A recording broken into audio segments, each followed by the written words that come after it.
এভাবে গোস্ত ফুরাত দিছি আমরা না গোস্ত ফুরাত দিমো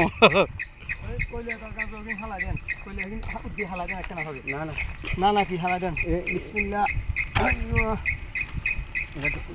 হালাইলাম আরে মাছ কেন নিয়ে গেলেন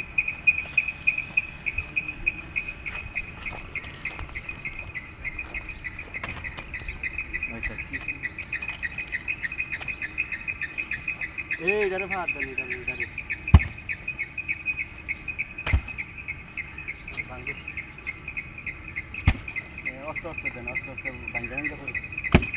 গোস্ত ফোড়ানোর জন্য